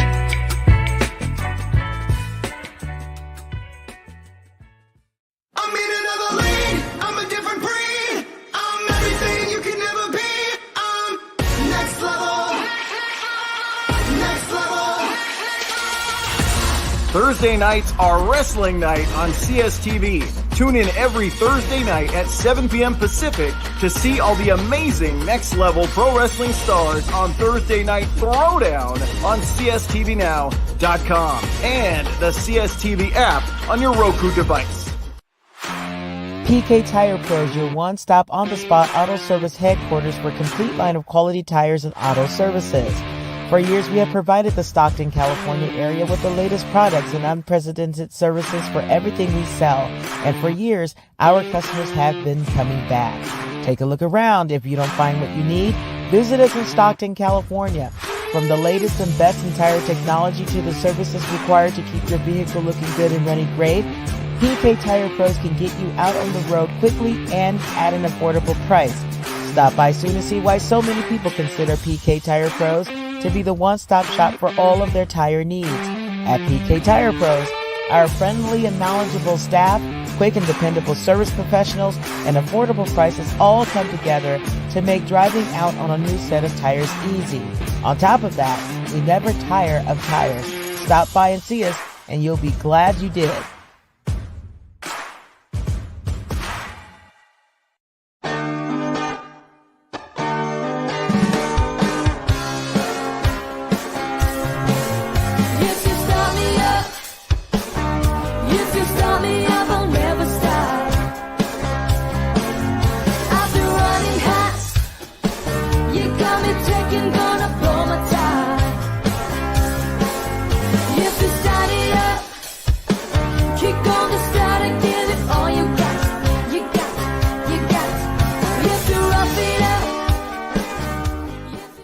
Because we take this job so serious. The f*** is that?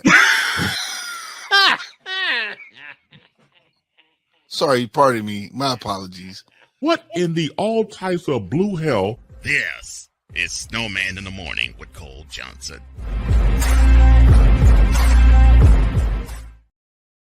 The legend that is Wize spoke that aloud on a live program after an element was revealed. You never know what you're going to get with this man.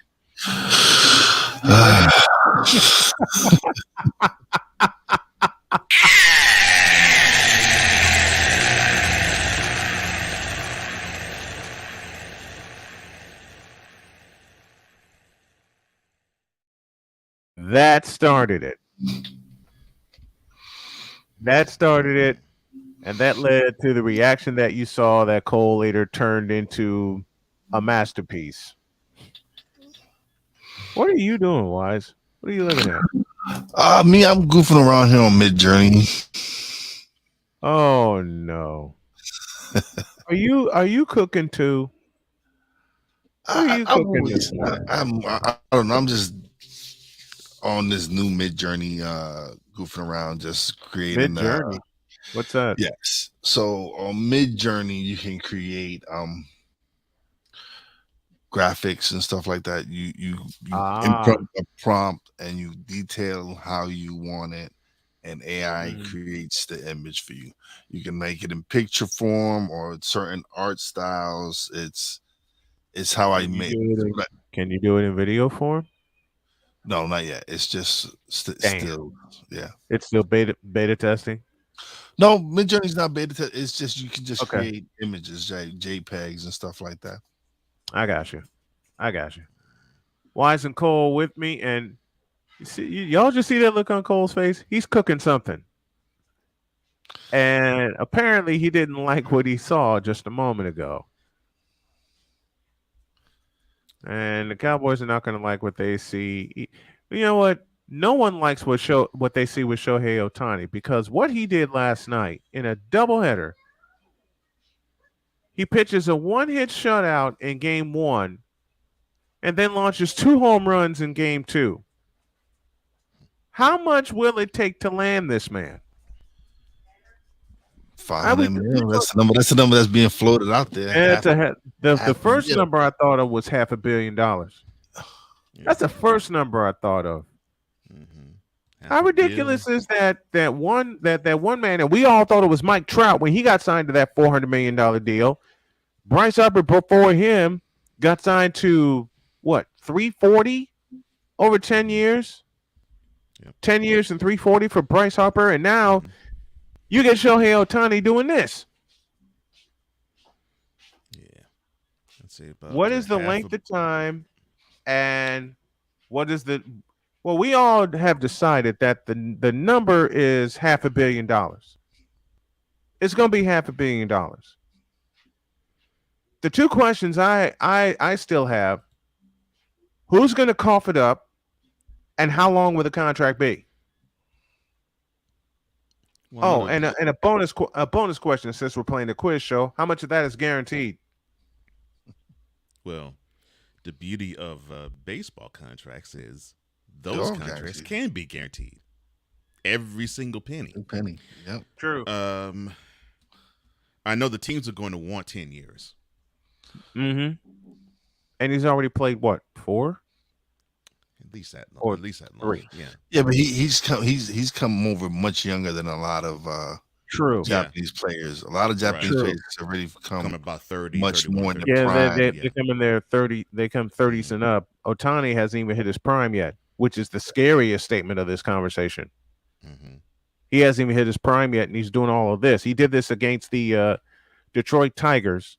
He beat him 6-0 in game 1 on a one-hit shutout, his first career complete game. And then in the second game, he just launched 2 home. All he did was hit 2 home runs and an 11-4 victory. It was the Tigers, though. Yeah. And this is, I think this performance yesterday guaranteed him a second MVP in 3 years. What do you think? Is the MVP race over with this performance? Who's doing better than him besides the kid in Cincinnati? Like, besides Ellie De La Cruz, nobody. Yeah. Nobody's really hit that. It doesn't matter. It doesn't matter if De La Cruz is doing anything. No, I know, but I'm saying as far as who's just more, those are the 2 top players you're hearing about the most. They're doing, like, the kid is doing phenomenal stuff in Cincinnati, stuff you like stealing home, all these great, like stealing 3 bases in 2 pitches. His boy's amazing. And then what Ohtani stealing 3 bases in 2 pitches. But yes, to answer your question, besides De La Cruz, who is talked about more than Shohei Ohtani in Major League Baseball? Button I'm looking for. That's the button I'm looking for. Because this year, since the start of the season, it's been all about Ohtani. Mm-hmm. I mean, in his first year with the Angels, and I want to shout out the Valenti show for this stat. At one point in time early in the season, Ohtani took 19 at bats and he hit 3 home runs. The Detroit Tigers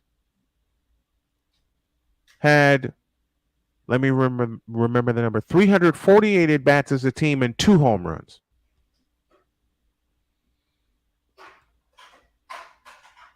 In Ohtani's rookie season.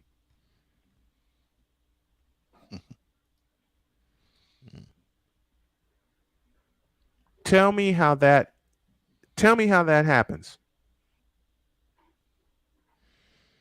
How? He's remarkable. I mean, they're really.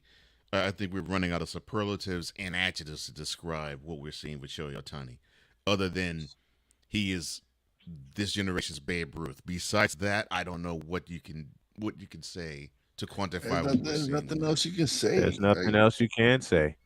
Yeah. There's nothing else you can say. But his actions is speaking for it all. Like, yep. How? Okay. Who coughs it up? Who coughs up the $500 million to get him, or does he stay put in with the Angels? I think he stays in Anaheim, whatever they're called now. Yeah, well, they're called Los Angeles. I think they're officially called the Los Angeles Angels of Anaheim. Why don't they just call themselves the California Angels again? I don't know. Why don't they just call them the California Angels?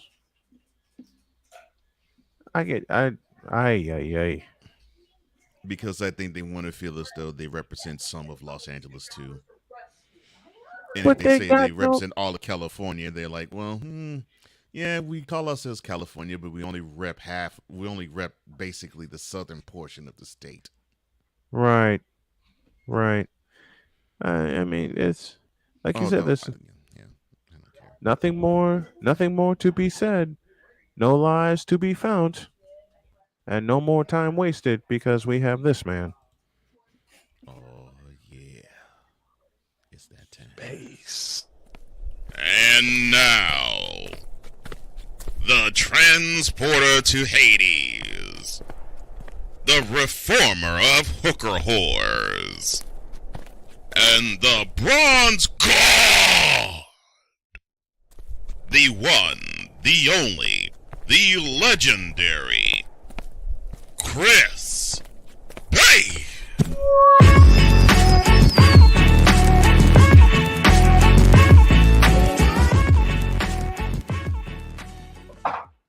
He's back.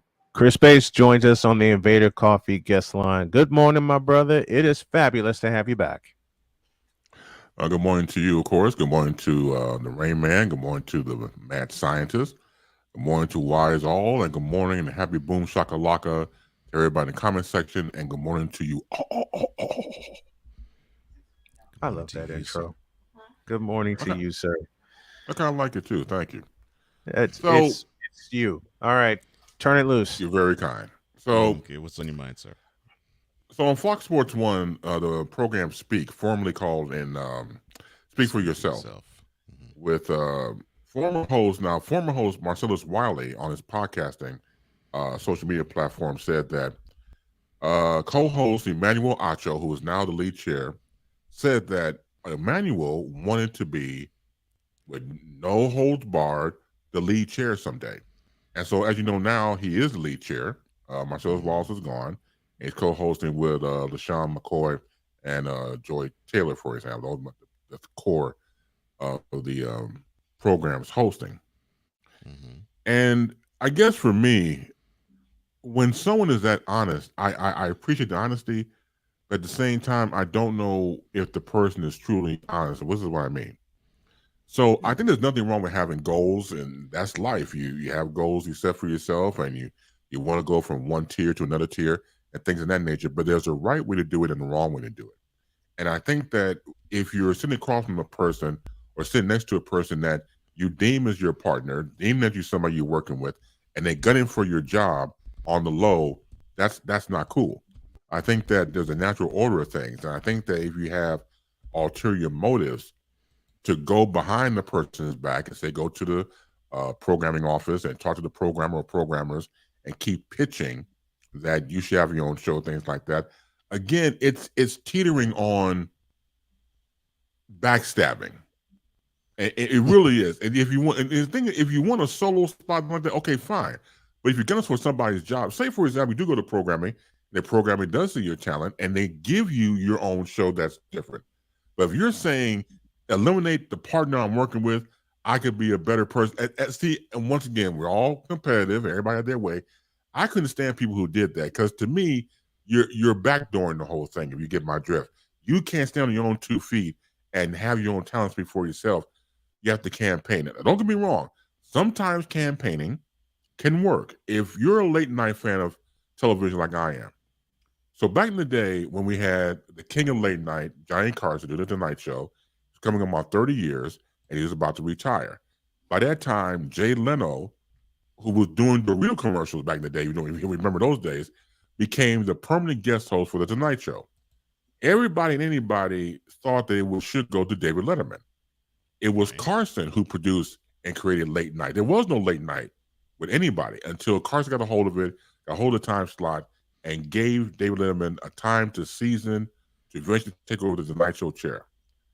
But David Letterman did not want to work with management. It's like, look, I do my show. There we go. He made fun of management all those years. I mean, all really, the time, all that time he did. Yeah. He did. And that kind of did him in a little bit, even though Carson was rooted for him. Carson created the show. Jay Leno, I'll give you a perfect example. So there's a book out called The Late Shift. The author, I can't remember. I know his first name was Bill, so forgive me, but I remember the last name. It became a movie on Showtime or HBO, one of those cable stations. And it was based on fact. There's a scene where they asked Letterman to go to a Milwaukee affiliate for NBC and do some work. He's like, no, I'm not going to do that. I ain't got time for that.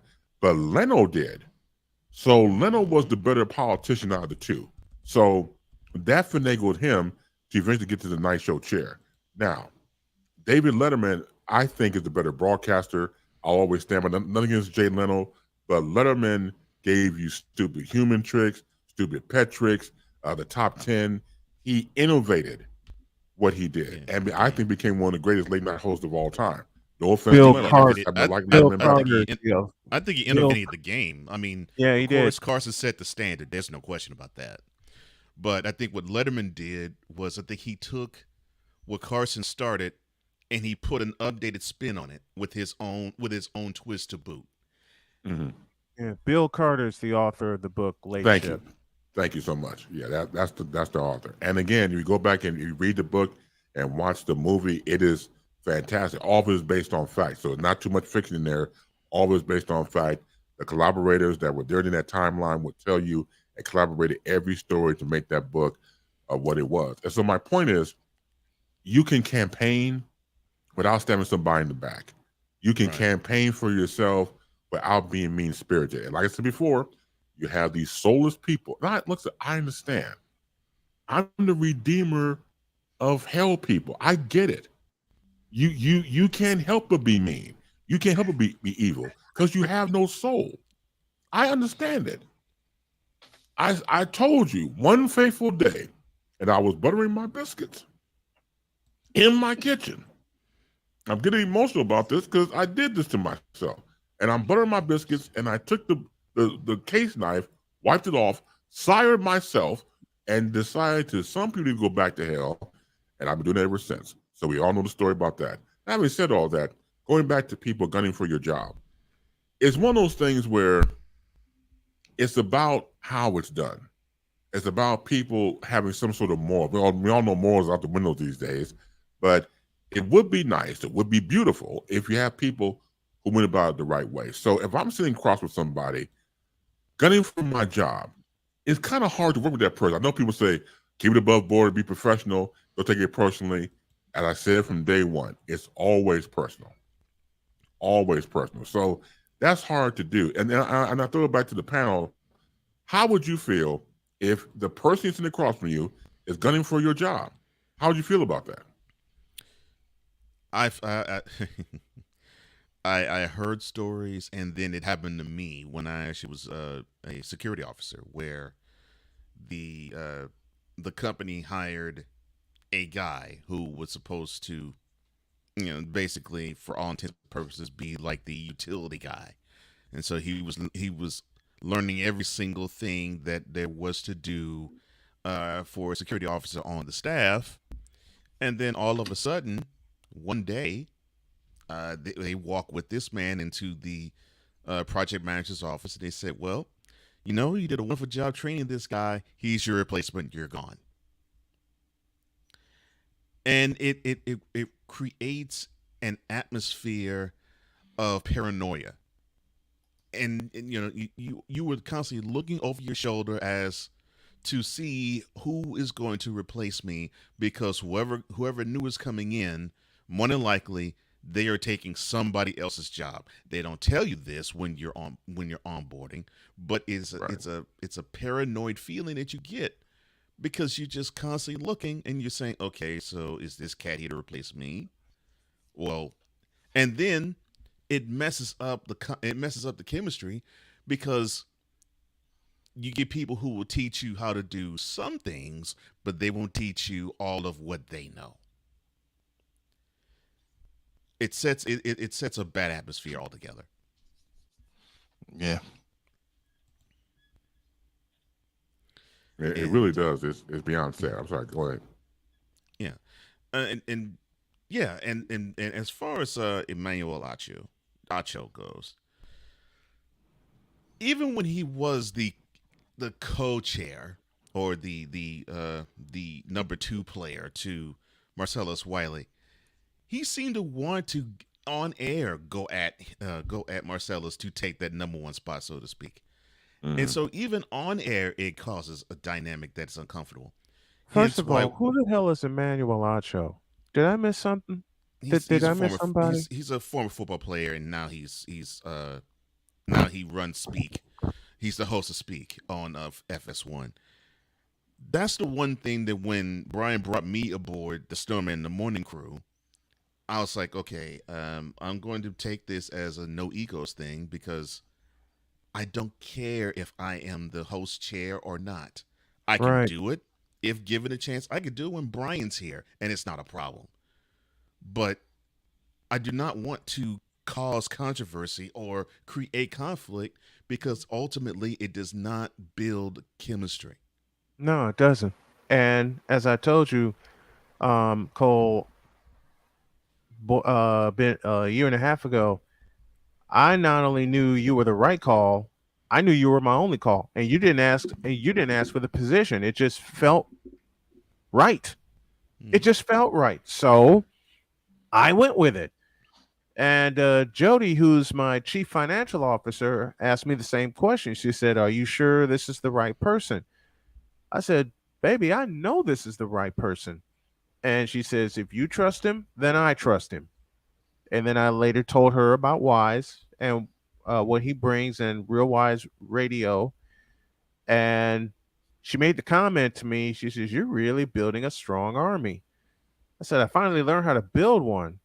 And the first thing I had to relearn from my dad was to trust my gut. Mm-hmm. I had to trust my gut feeling. I trusted my gut feeling with Wize and Cole, and with Victor when he pinch hits, and Ryan McCarthy when he pinch hits. The people I have in the Army, I fully trust. And that is the one thing that I've always built my company around: trust. Because the people I've had before, especially from 2013 to 2019, in some way, shape, form, or fashion, like you said, Base, they were gunning for my position. And they all literally, and all of them figuratively stabbed me in the back, but and we worse, still remain. Not only just gunning for your position, they wanted you out, period. Yeah. And I'm going to say this plainly, and people are just going to have to forgive me, but I've told partially the story of what I went through in 2015, and The bitch told me simply she wanted to be CEO of my company. Excuse and me. I verbally snapped. Excuse me for this interruption. But, Please do. Because that assertion of her wanting to do that, it takes one big, nasty, spectacular.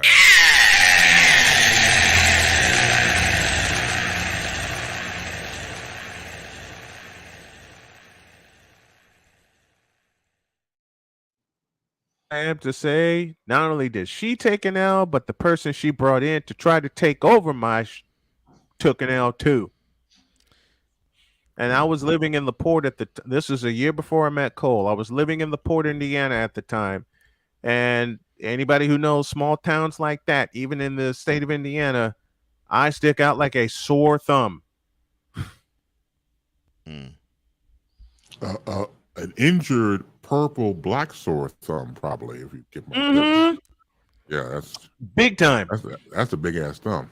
That's a big ass thumb. And I stuck out like it. Yeah, but my vengeance came in the form of the kids at LaPorte High School who would see me around town and they would go, "Why aren't you broadcasting the games at LaPorte anymore?" I said, "Well, I got usurped." And I can tell you, those kids, as well as the kids at Marquette Catholic, were madder than hell when they found out what happened. Well, you know, it's borderline, and we had a conversation before, but you talk about things that gives me the red ass. What gives me the red ass, again, is like people, again, who troll your program. Yep. Who get or call, because I got a line now, so either they call or they in the comment section and they want to show up and show out. Yes. Okay, you want to share information, that's Yes. great. But one thing you're not going to do is out-host the host. There's a reason why it's called the name of your show for a reason, because you created the show. So anybody that's the gentleman on this platform that I'm with, we all have our own individual shows or partnerships and things like that. It takes time. It takes truly does. Grace. It takes will. It takes the skill. It takes everything to create a program just for someone or somebody or somebodies to gravitate towards to be a part of the audience. Now, having said all that, and once again, we're just ego right here. The reason why it comes off easy because there was hard work in the lab to make this look easy. Like my man said, Will Smith from what was that, the Bad Boys. Men in Black movie, I make this look good. Oh, yeah. Why? Yeah. Because it took time before I started to look good to people to get their attention. And it takes years of hard work to finally find the formula. And then some ne'er-do-well, a Negroite wants to come along and try to infiltrate your program, and then, dare I say, try to become the host. Now, there's no excuse nowadays. Take your ass and create your own program. It's just that simple, but it's not as simple as people think it is. No, it's not. Well, let me shout a new network that is carrying us, that is carrying both the Brian Snow Show and Snowman in the morning. Let me say hi to the folks across the border in Toronto, Ontario, the base of the Fired Up Network. And my friend Joe gave me the word this morning. And my friend Don Schaefer also gave me the word. We got a few other networks that are going to pick us up in the works, which means it's going to be, and I will say this plainly for the gentleman here on the panel, it's going to be a lot more money. And the networks that pick us up, they are all in works right now to get us some broadcast deals, CSTV and BS3 TV included. Oh, in the words of a famous philosopher on cartoons. You heard what I said. Well, first you heard what I said. Congratulations. Thank you. Job Thank well you. done. You earned it. Forget deserved. You earned this. You earned it. Work hard, man. You work real hard, brother. Yeah. Well, I'm not done. It took a lot of patience. It took a lot of organization, and took a lot of great times and it took a lot of great times and great moments from you guys and from McCarthy and from Chris Dietz, and especially I got a lot of compliments on everyone who pinch hit for me while I was on vacation. And I got a lot of compliments for you, Cole, and you, Wize, and everyone that came on when I was in the hospital for a couple of months last year. When I had to keep going back to the hospital, and I can only sit up for like 15 minutes at a time. And this is just the tip of the especially crossing 700 subscribers on my YouTube channel last night in a wave. This is just the tip of the iceberg. And I know it now.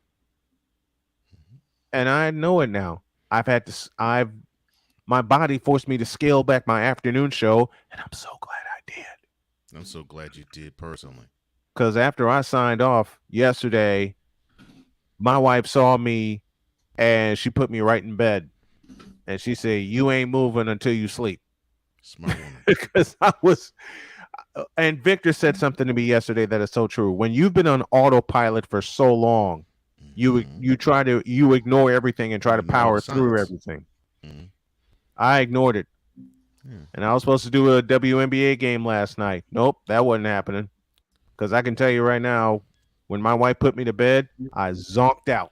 To your broader point about this base. Now, if I happen to have the Emmanuel Acho mentality and the ego, mm-hmm. I would see this person who I have feigned to be my brother. I would understand that he's been running so hard and so long and so much to where he has expended all of his energy and he's running on empty, and I could swoop in and take over and say, I'm the real voice of this network. Right. How ridiculous does that sound? It's ridiculous to you because you have a soul, because you love, because you care, because you give two damns. That's why you say what you said, and I'm in total agreement with you. But for the other people who cannot do that, who don't have the sense God gave a grapefruit, those people are the ones who are just corrupt from head to toe, and they can't help themselves because that's what they are. From start to finish. Start to finish. Mm-hmm. From start to finish. And Cole, I cannot thank you enough, because for the past year, you've been in this chair. Wize has been in this chair. Bass has been with us. Ryan, Dietz, everybody for the past year when I was recovering from surgery. And while I was getting my strength back, all you guys would tell me was just rest. If you feel it, rest. Go to sleep, do whatever you have to do. And now I take a couple of hours, even though I got a lot of editing to catch up on. I take a couple of hours and I just go lay down. I just power down, as the song goes. I can't speak for the others when I say this, but I believe their hearts are, especially Wize too. I believe all their hearts are similar to mine when I say the following. I actually said that to you back then to rest, because I knew that when you would get to the time when you would be after the surgery and you were well enough to do something to busy yourself, and then when you get to the remission part, I knew that you would want to fire on all cylinders. So I was like, man, rest up, because your battle is going to be something fierce when you do return. Yes. Because I knew this day was coming. That's why I always said to you, man, rest up, bro. Rest up. Because greater will come after this. Believe me. And now you're starting to see it. Greater is coming. Yeah. Greater is coming. And for people to not want people to be on the team and not want to big up their brother or sister or colleague, and be so ego driven. Yeah, I would love to say, they have no place in the talk space. I would love to say that. They don't. Unfortunately, we have so many who just simply want the spotlight, and they want the camera, and they want the mic, and they want to have the freedom to say whatever they want. And to another one of your wonderful points, Space, They don't have the time put in. They don't have the research necessary. And they don't even have the acumen to be on the camera or behind a mic to pull off a show where someone would want to look at them and say, you know what? I find him interesting. Well, I knew it's sad but true. It's Yeah, sad but true. I knew I'm the sorry, show go ahead. was in good. I knew the show was in good hands when I went in for surgery, and when I signed off April 1st of last year, and I left the show in Cole's hands, and I basically put it in Cole's hands and appointed him executive producer of the show. When I left it in Cole's hands, I had not a care and a worry in the world. And that was my ultimate Not a care. goal. That was my ultimate goal. Yeah, I and had that's a great thing, right? Because you have to entrust it. You have to trust someone, and dare I say, love, and say, look, man, you got the keys. Don't scratch it up. If you scratch it up, it's cool too. But I got a few more payments on the car, so please don't scratch it up too much. And then let the person drive, and then take it from there. But you mentioned about surgeries. I harken back real quick. So I had my heart surgery back in June of 2015, and I'm out of ICU, and they got me in the room. And I'm just all drugged out and everything else, trying to be somewhat coherent. And I remember looking at the clock. It was like around 2 a.m. in the morning, and a nurse comes in and says, "Hello, sir. It's time for your sponge bath." So I'm like, "Now I can't move. I'm cool. I'll take it." I look to my left. My youngest daughter, Mattia, is laying there on the bed. I'm like, "Oh Lord, I don't want her to wake up and see her father nude, which is not good, and it will ruin you for the rest of your life." So I'm laying there like this, and the nurse says, "Oh, you're a praying man." I'm like, "Well, yeah, because I want my daughter to wake up." So that's why I'm praying. I'm praying to every deity I know so my daughter will wake up and see me knocking a nude, getting a sponge bath. So, and thank God that God heard me. So she was still asleep. They do the sponge bath thing, which was wonderful, by the way. But I'm still out of it, got all the drugs in my system. But I said, please, God, please let her wake up and see me, because she'd be ruined for the rest of her life.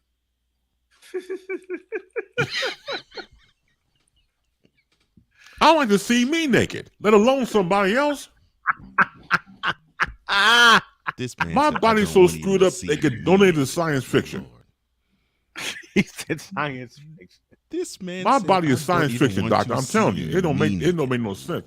Don't look. I love my family. I love people who I love. So you will never, and I repeat, never see me nude. No. I have on clothes for a reason. What did you say to me in the hospital? Wait a minute. What did you say to me, Bass? Last May in the hospital, you were like King Kong Bundy when he would do the 5 count and they'd come in with the robes. Yeah. You go 2. Man, 5. I was like, we put this robe on the front of you and robe on the back of you. No, 5. I was King Kong Bundy. I was like, why you want 5, things on? I say, look, because I don't want the other 2 to fall off. I got 3 for backup. So no, give me 5. We can only fall. I was like, so no. I don't want to. We got front to back. 5. 5 Negro. You see that? 5. Man, I had 5 of those gowns on, man. I ain't lying. I did not think that almost 40 years later I would ever hear King Kong Bundy's name again. Yes. Bass. Lord have mercy. I get it, and I lived it. Oh, I get it too. Right through my, oh my gosh.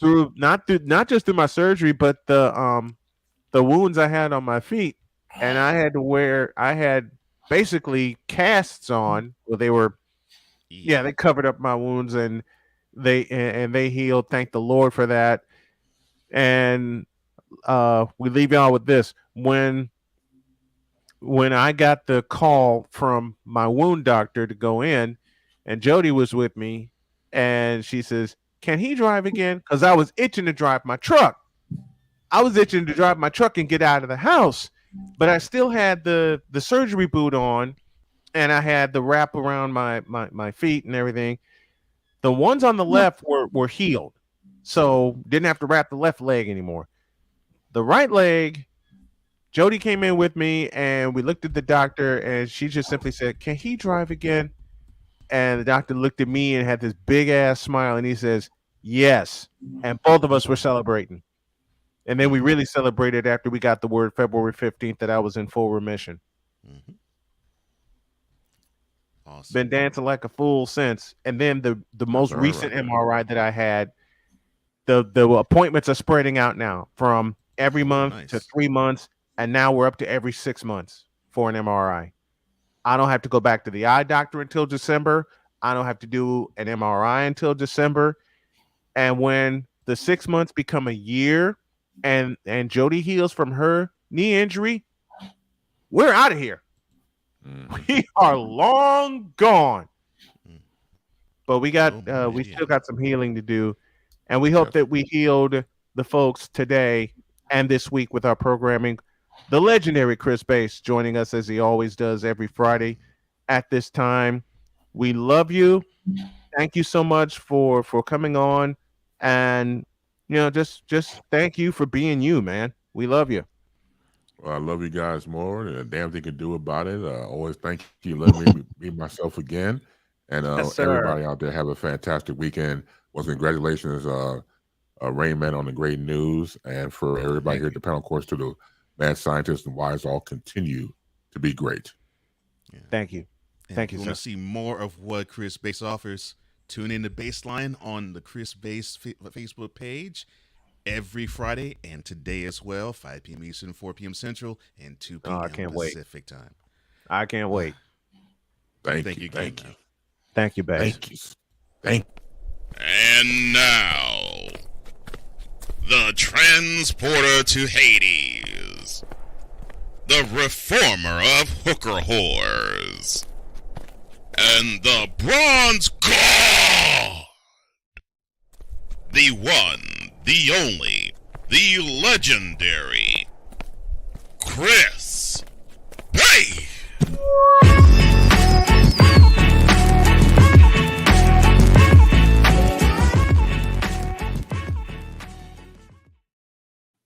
And we hope you loved it. We love bringing it to you. Have a great weekend. God bless. Remember to make your next move your best move. And always remember, if your dreams don't scare you. The following is a public service announcement from Wize El Jefe, Boston. This has been a public service announcement from Wize El Jefe. I gotta have one. I gotta have a couple of those. One for me and one for Jody. I'm sorry. I'm gearing up for our recording later on today of Mentality. I'm sorry. Yes. So you had to push that button? Yes, I had to push that button. Good. Do it again. Do it again. Oh, Lord. The following is a public service announcement from Wize El Jefe, Boston. This has been a public service announcement from Wize El Jefe. I gotta have one of those for Wrigley Field. We are out of here. God bless y'all, and we'll see you Monday. So long, everybody. Peace. See ya.